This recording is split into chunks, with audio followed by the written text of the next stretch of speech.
বাঁধাকপি খেতে অনেকেই পছন্দ করে না। ঝটপট এই রেসিপিটি একবার বানিয়ে দেখুন। বানানো যেমন সহজ, খেতে ভীষণ ভালো লাগে। সকাল বিকাল চায়ের সঙ্গে একদম জমে যাবে। দেখুন কত সুন্দর হয়েছে। এইভাবে ট্রাই করে দেখতে পারেন। একটা বাঁধাকপির অর্ধেক কেটে নিয়েছি। কড়াইয়ে তেল দিয়ে দিলাম সরিষা, একটা তেজপাতা, দুটো শুকনো লঙ্কা, গ্রেট করা আদা, দুটো কাঁচা লঙ্কা দিয়ে দিলাম। ভালোভাবে কষিয়ে নেব। কেটে রাখা বাঁধাকপি দিয়ে দিলাম। আবারও কিছুক্ষণ নেড়ে নেব কাঁচা গন্ধটা কাটানোর জন্য। ওপর দিয়ে 5 ফোড়ন, লবণ, হলুদ গুঁড়ো, লঙ্কার গুঁড়ো, লাল লঙ্কার গুঁড়ো দিয়ে দিলাম। ভালোভাবে কষিয়ে নেব। কষানো হয়ে গেছে। হাফ কাপ মতো জল দিয়ে নেড়ে নিচ্ছি।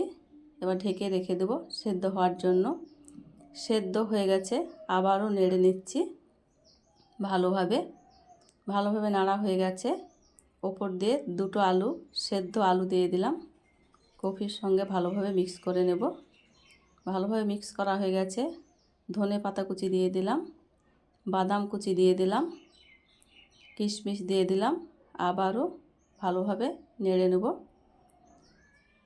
ভালোভাবে নেড়ে নিয়েছি। এবার ঢেলে নিলাম। এইভাবে একটু বড় করে দেব ঠান্ডা হওয়ার জন্য। এদিকে ঠান্ডা হতে থাকুক। এদিকে একটা ব্যাটার তৈরি করে নেব। 1 চামচ কর্নফ্লাওয়ার, 1 চামচ ময়দা দিয়ে গুলিয়ে নেব, জল দিয়ে গুলিয়ে নেব। একটা ব্যাটার তৈরি হয়ে গেছে। এদিকে এটা ঠান্ডা হয়ে গেছে। হাতের সাহায্যে ছোট ছোট করে গোল করে নেব। খুব মোটাও না, খুব ছোটও না। সবগুলা গোল করা হয়ে গেছে। ব্রেড ক্রামে মাখিয়ে নিলাম। যে ব্যাটার করে রেখেছিলাম ব্যাটারে দিয়ে দিলাম। আবারও ব্রেড ক্রাম মাখিয়ে নিচ্ছি। এইভাবে ডবল কোটিং করে নেব। সবগুলা একই রকমভাবে করে নেব। আমার সবগুলা করা হয়ে গেছে। গ্যাসে তেল চাপিয়ে গরম হয়ে গেছে। এবার ভেজে নেব। একে একে সবগুলা দিয়ে দিচ্ছি। হাই হিটে ভেজে নেব। একদিক হয়ে গেছে, উল্টিয়ে নিচ্ছি। দেখুন দেখতে দারুণ হয়েছে। একটাও ভেঙে যাচ্ছে না, গোটা গোটা হয়ে আছে। ভাজা হয়ে গেছে। তুলে ঢেলে নিলাম। বাকিগুলা একই রকমভাবে ভেজে নেব। ভিডিওটি ভালো লাগলে লাইক, শেয়ার, কমেন্ট, সাবস্ক্রাইব করে পাশে থাকবেন। আবারও তুলে নিলাম।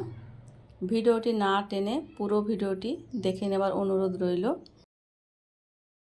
দেখতে তো দারুণ হয়েছে, অসম্ভব মজা। একবার এইভাবে করে দেখতে পারেন। দেখুন কতটা মুচমুচে হয়েছে। একটি লাইক দিয়ে পাশে থাকবেন।